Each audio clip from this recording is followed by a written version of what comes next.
Assalamualaikum warahmatullahi wabarakatuh. Sebelum itu, saya ingin mengucapkan terima kasih kepada Encik Muhammad Amir selaku pensyarah bagi kursus teori dan kritikan kesusasteraan Melayu. Saat kami dari kumpulan 10 akan membentangkan penulisan esei kritikan kami, di mana kami telah mengambil salah sebuah cerpen hasil karya Christmas yang bertajuk Menjual Tanah Air.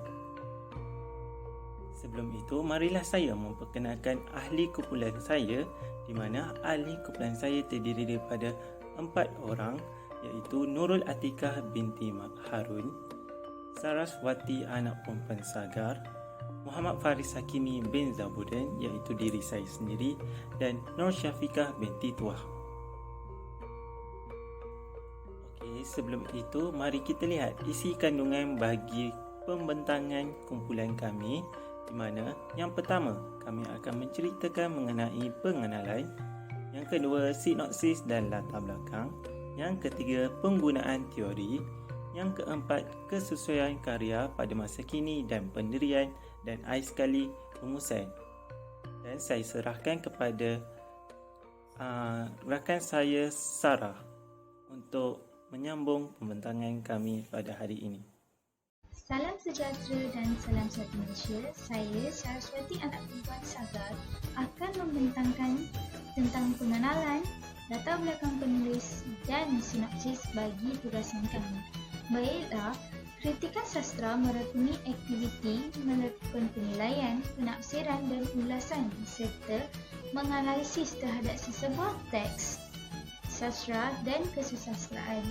Dalam tugasan ini, kami telah berjaya mengulas dan mengkritik sebuah cerpen yang dihasilkan oleh sastrawan negara kita. Dalam konteks ini, kami telah mengkritik dan mengaji tentang cerpen yang bertajuk Menjual Tanah Air, merupakan salah satu karya Kamaluddin Muhammad. Kritikan ini merangkumi aspek-aspek seperti latar belakang penulis, sinopsis, pemikiran, elemen, teori dan pendekatan serta kesesuaian karya pada masa ini. Selain itu, kami juga turut memberikan pendirian atau pendapat kami terhadap karya ini. Latar belakang penulis. Antologi Patah Tumbuh merupakan salah satu koleksi cerpen yang terdiri daripada 17 cerpen pendek dan 1 cerpen panjang. Karya-karya ini merupakan hasil karya Kamaluddin Muhammad atau lebih dikenali sebagai Christmas. Beliau merupakan salah satu penulis yang paling terulung dalam kesusasteraan Melayu moden. Selain itu, beliau merupakan seorang penulis cerita pendek yang paling terkena muka dan disanjungi tinggi pada zaman tersebut. Selain itu, beliau juga merupakan seorang penulis muda yang muncul selepas Perang Dunia Kedua. Oleh itu, beliau mempunyai banyak pengalaman dan fikiran yang luas kerana pernah melalui pelbagai derita dan corak kehidupan masyarakat pada zaman tersebut. Seterusnya, sinopsis cerpen. Cerpen Menjual Tanah Air ini berlatarkan zaman pemerintahan Jepun di Tanah Melayu. Oleh itu, cerpen ini mengisahkan tentang ketamakan golongan berkuasa yang mempermainkan kehidupan golongan rakyat miskin demi keuntungan dan status kehidupan mereka. Penulis mengangkat cerita ini melalui beberapa watak penting, iaitu Datuk Penghulu Muhammad Shah, broker Yahudi Muhammad Amir dan watak-watak sampingan seperti Datuk Umpat Sulung serta Siti Rohani. Secara amnya, perkataan teori berasal dari bahasa Yunani, iaitu theoria, yang dalam konteks sejarah dimaksudkan sebagai mengamati, merenungkan atau mempelajari dan lebih merujuk kepada pemikiran spekulatif. Dua teori yang dipilih untuk menyelesaikan tugasan ini ialah pertama, teori Marxisme, yang kedua ialah teori psikoanalisis. Kedua-dua teori ini berada di bawah teori sastra moden. bergerak kepada teori yang pertama, iaitu teori Marxisme. Marxisme ini merupakan fahaman atau ideologi tentang kehidupan dengan kepercayaan bahawa sosioekonomi adalah penentunya. Selain itu, teori ini juga memberi penekanan kepada kehidupan manusia yang sangat bergantung pada sistem sosioekonomi yang ada di dalamnya. Justru, Marxisme melihat sejarah dan budaya serta kegiatan ekonomi masyarakat adalah sangat relevan untuk memahami sesuatu masyarakat. Marxisme juga lebih cenderung memahami perilaku masyarakat, khususnya yang berkait rapat dengan politik, ekonomi, budaya dan sejarah. Teori Marxisme ini bersesuaian dengan karya Menjual Tanah Air kerana kisah broker Yahudi yang datang berjumpa dengan Datuk Penghulu Muhammad Shah setelah sekian lamanya, kerana Datuk Penghulu Muhammad Shah pernah berjanji dengannya untuk menjual tanah Malay Reservation dalam mukimnya. Kehidupan masyarakat yang menjalinkan perjanjian antara satu sama lain seperti ini menjadikan kedua-dua belah pihak mendapat keistimewaan masing-masing seperti yang telah disasarkan. Seterusnya, Marxisme ini juga menganggap golongan kapitalis mengumpul wang dengan mengenepikan kaum proletariat. Hal ini membuktikan kesesuaian teori ini dengan tindakan Datuk Penghulu Muhammad Shah yang membuat ketetapan menjual tanahnya tanpa memikirkan mereka yang bekerja di sawah tersebut bagi tujuan penyaraan hidup. Sikap Datuk Penghulu Muhammad Shah yang hanya menginginkan keuntungan semata-mata untuk dirinya sendiri sahaja tanpa memikirkan orang di bawahnya menunjukkan dia mengenepikan kaum proletariat. Dalam teori Marxisme, ketidakadilan digambarkan sebagai berakar pada sistem sosial manusia sendiri secara objektif dan bukan disebabkan oleh faktor subjektif seperti moral dan budaya. Kerakusan Datuk Penghulu Muhammad Shah yang telah berjaya menghasut penduduk kampung untuk menjual tanah kampung telah mendengar ada company yang ingin membelinya dengan harga yang mahal, menimbulkan ketidakadilan kepada sesetengah penduduk kampung lain yang tidak bersetuju. Pemuda Muhammad Amir merasai kesengsaraan akibat daripada tindakan rakus Datuk Penghulu Muhammad Shah yang menjual tanah tersebut dengan harga yang mahal. Seterusnya ialah teori yang kedua, iaitu teori psikoanalisis. Psikoanalisis ialah teori yang dikembangkan oleh Sigmund Freud dalam menganalisis psikologis manusia. Sigmund Freud bermula dengan pemikiran tentang psikologis manusia yang dianggap sebagai dasar kepada segala tindakan dan perlakuan. Richard Osborne tahun 2000 menyebutkan Freud dan psikoanalisis tidak dapat dipisahkan. Freud menfokuskan kepada pengkarya di mana dalam keadaan tidak sedarnya mencipta dua imajinasi dan kemudiannya barulah dengan sedar menulis dunia imajinatifnya itu dalam bentuk karya. Menerusi teori ini, Freud juga percaya bahawa sedar mempunyai pengaruh yang besar mempengaruhi tindak tanduk dan cara berfikir seseorang. Maka dengan itu, teori psikoanalisis ini sesuai untuk mengkritik karya Menjual Tanah Air oleh Keris Emas ini.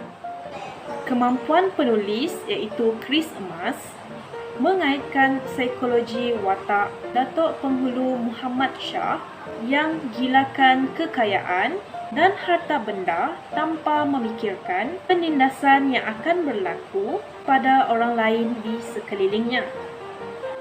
Maka, psikologi yang gilakan harta ini yang menjadikan Datuk Penghulu Muhammad Shah membuat tindakan dan perlakuan yang bersungguh-sungguh untuk menghasut penduduk kampung untuk menjual tanah tersebut. Seterusnya, teori ini juga dapat dibuktikan melalui perwatakan Datuk Empat Sulung yang meluahkan emosinya kepada pemuda Muhammad Amir akan kesedihan yang dialaminya akibat tindakan rakus Datuk Penghulu Muhammad Shah dan segelintir penduduk kampung yang menyetujui penjualan tanah kampung tersebut kepada sebuah company besar. Datuk Penghulu Empat menziarahi Amir di hospital dengan emosinya yang bercampur baur, di mana perkembangan emosinya berhadapan dengan sesuatu yang mengecewakan, menggelisahkan, tak merasai penderitaan akibat tindakan Datuk Penghulu Muhammad Shah. Kesesuaian karya pada masa kini dan pendirian. Kesesuaian karya pada masa kini merupakan ulasan pengkaji iaitu kumpulan kami terhadap hasil karya yang dikaji iaitu cerpen menjual tanah air. Ulasan ini berdasarkan gaya bahasa, penggunaan perkataan, nilai dan pengajaran yang terdapat dalam cerpen yang kami pilih. Manakala pendirian pula merupakan pendekatan yang diambil oleh penulis dalam penulisan cerpen. Kesesuaian karya pada masa kini. Kumpulan kami mendapati teknik dan gaya penulisan bagi cerpen ini lebih kepada aliran realisme iaitu penulisan yang mempunyai unsur patriotisme dan cerpen ini juga jarang atau tidak menggunakan unsur-unsur yang berunsurkan romantis atau cinta. Hal ini dibuktikan dengan teks yang berbunyi, "Bapa dan Ani, pulanglah dulu. Nanti manakala saya telah sembuh, kita selesaikan perkara ini. Dan jikalau saya tidak akan sembuh-sembuh lagi, biarlah angkatan baru, bangsa kita yang insaf dan sedar boleh membuat perhitungan dengan mereka yang berpijak di atas kepala bangsanya." Menjual airnya untuk kepentingan diri sendiri. Tetapkan iman kita dan teruskan berjuang dengan berani kerana benar sampai datangnya zaman pembalasan dan keadilan ke atas kita semua.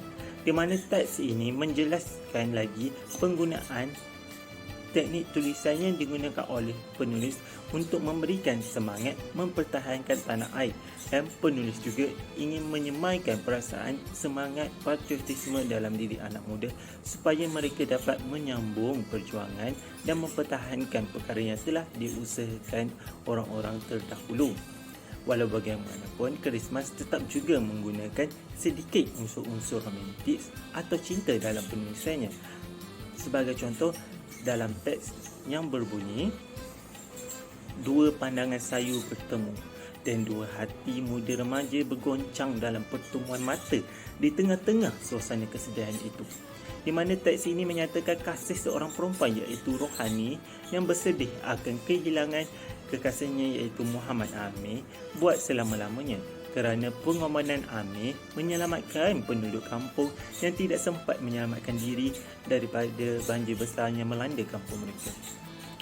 Tetapi Christmas hanya menggunakan unsur cinta dan romantis ini hanyalah untuk menarik pembaca untuk membaca cerpen hasil karyanya. Selain itu, kami juga mendapati penulisan cerpen ini juga menggunakan perkataan yang lama iaitu perkataan yang digunakan masyarakat pada zaman sebelum kemerdekaan. Hal ini dibuktikan dalam teks yang berbunyi, "Dalam kepalanya sudah hampir siap pelan-pelan yang bakal dijalankannya." Penggunaan perkataan pelan-pelan ini merujuk kepada rancangan. Selain daripada itu, terdapat banyak lagi perkataan-perkataan yang digunakan oleh masyarakat sebelum kemerdekaan. Sebelum perkataan itu diubah suai kepada menjadi perkataan yang terkini. Sebagai contoh, bertelur yang bermaksud duduk bersimpuh, dan seterusnya perlahan-lahan yang bermaksud dengan perlahan. Di mana kami mendapati cerpen ini merupakan sangat unik kerana menggunakan perkataan yang digunakan oleh masyarakat pada zaman sebelum kemerdekaan, dan kami juga dapat mempelajari cara-cara penulisan atau perkataan yang digunakan oleh masyarakat sebelum kemerdekaan dalam penulisan teks atau karya mereka. Dan kami juga mendapati cerpen ini juga sangat sesuai untuk generasi anak muda kini untuk memberikan semangat patriotisme dan nasionalisme dalam diri mereka. Seperti yang kita tahu, anak muda atau generasi muda sekarang ini yang kurang akan semangat patriotisme dan nasionalisme dalam diri mereka akibat terlalu mengejar kemajuan dan serta akibat terlalu terikut-ikut dengan pengaruh dari budaya barat, sehingga hilangnya nilai patriotisme atau nasionalisme dalam diri mereka. Di mana patriotisme dan nasionalisme ini merupakan unsur yang bermaksud cinta atau ingin mempertahankan tanah air. Oleh itu, cerpen ini memaparkan watak Muhammad Amir untuk dijadikan panduan atau contoh kepada anak-anak muda ini untuk mengikut seperti perwatakan yang ada terhadap Muhammad Amir, kerana Muhammad Amir ini perwatakannya yang sangat cinta akan tanah airnya, sehingga dia sanggup menyelamatkan penduduk-penduduk yang dilanda banjir, serta semasa dia berada dalam kesakitan, dia tetap memikirkan mengenai tanah airnya yang ingin dijual oleh Datuk Penghulu Muhammad Shah kepada broker Yahudi. Dan penulis juga ingin anak-anak muda menjadikan watak Datuk Penghulu Muhammad Shah ini sebagai tauladan untuk diri mereka, kerana perwatakan bagi Datuk Penghulu Muhammad Shah ini, dia merupakan seorang yang tamak akan harta dan tamak untuk mendapatkan nama, sehingga dia sanggup menjual tanah airnya kepada saudagar Yahudi dari Singapura semata-mata untuk mempercepatkan dia menaik pangkat serta untuk mendapatkan harta. Oleh itu, marilah kita jadikan watak Amir ini sebagai panduan dan watak Datuk Penghulu Muhammad Shah ini sebagai tauladan, supaya kita sebagai generasi muda ini dapat memimpin negara dengan pimpinan yang saksama serta adil.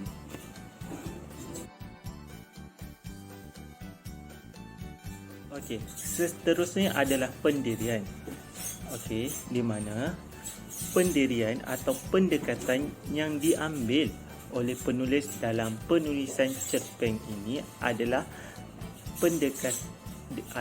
pendekatan kritikan Marxisme, di mana pendekatan kritikan Marxisme ini merupakan fenomena sosial yang berkait dengan pertentangan kelas dalam sistem ekonomi, kekuasaan dan politik.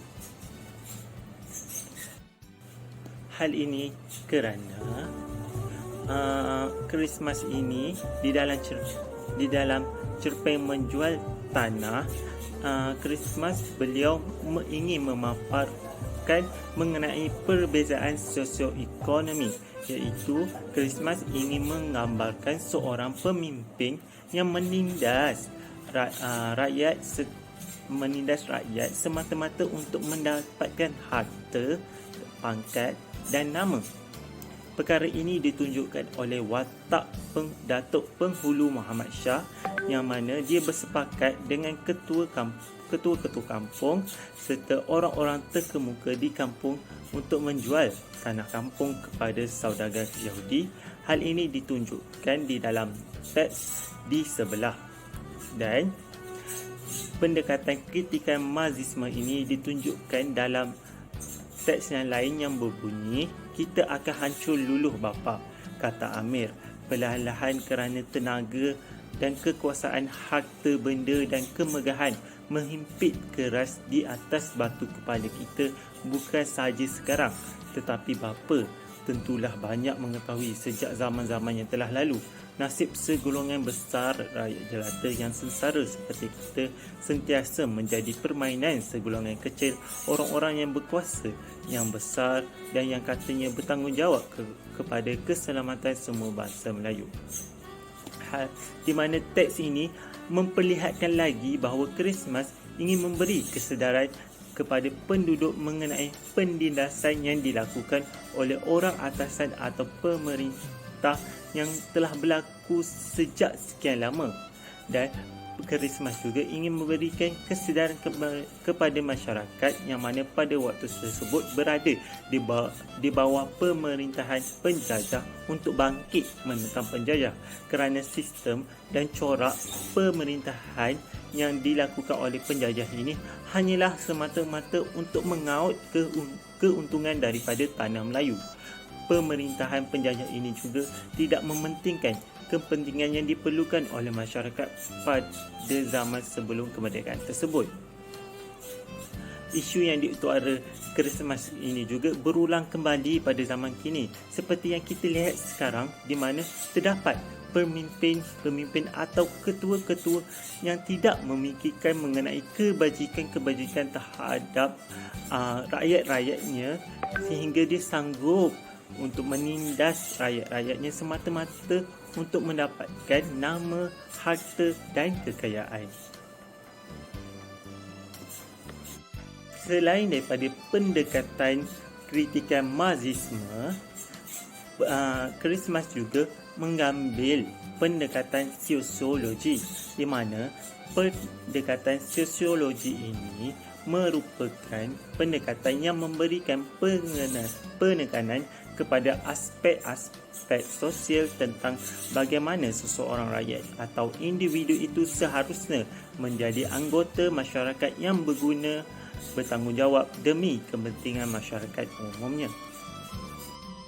Hal ini ditunjukkan dalam teks yang seperti yang di sebelah, iaitu namun di dalam hospital ada seorang pemuda Muhammad Amir sedang terbaring antara hidup dengan mati dan tidak ada sesiapa pun membantunya.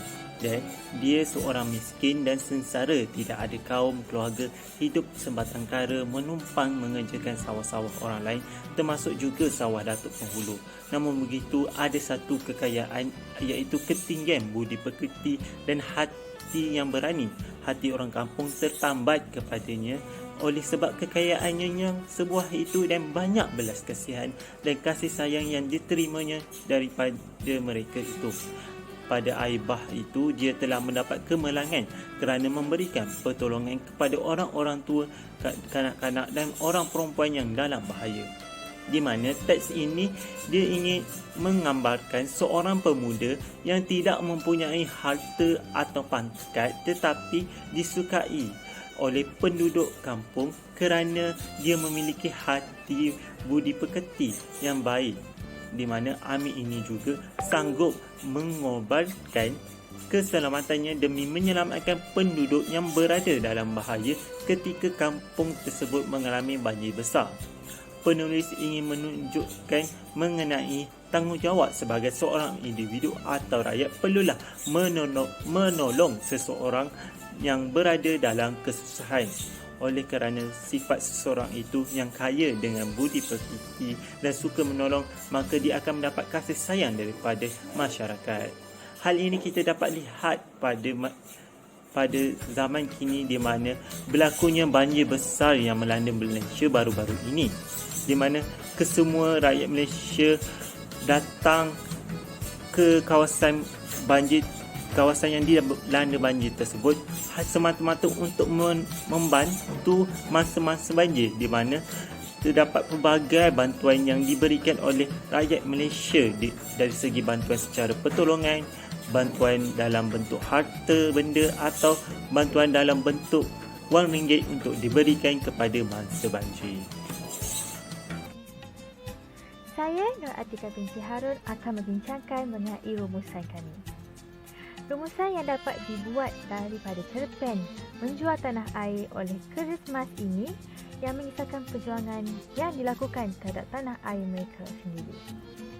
Terdapat yang sanggup membiarkan tanah air ini dijajah dan terdapat juga yang mempertahankan tanah air daripada dijajah.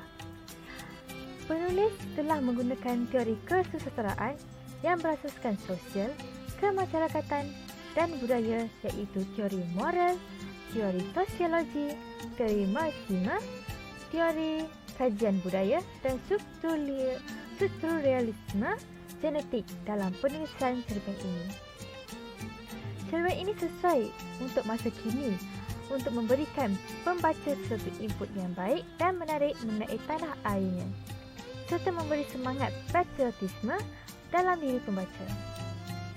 Pendirian yang telah diberikan oleh penulis dalam penulisannya dalam cerpen ini mudah untuk diambil oleh pembaca. Hal ini kerana penulis telah menggunakan elemen-elemen yang berada di sekelilingnya. Itu sahaja daripada kami. Sekian, terima kasih.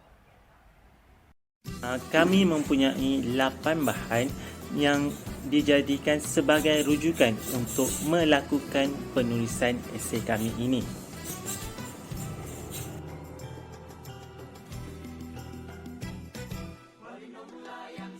Setakat ini sahaja pembentangan kami pada hari ini. Kami harap input-input yang diberi oleh kumpulan kami melalui pembentangan ini dapat menambahkan lagi pengetahuan kepada para pendengar. Sebelum saya mengakhiri pembentangan kami pada hari ini, marilah saya mendeklamasikan serangkap pantun yang berbunyi: pergi ke Makassar naik kapal, tak lupa mampir dulu ke Bali. Kami ucapkan selamat tinggal, makasih sudah datang ke sini. Siang-siang ditanyai isteri, siang sudah makan belum? Usai sudah pertemuan hari ini. Sekian dan Assalamualaikum. Sekian, terima kasih daripada saya dan kumpulan saya. Wabillahi taufiq wa hidayah. Wassalamualaikum warahmatullahi wabarakatuh.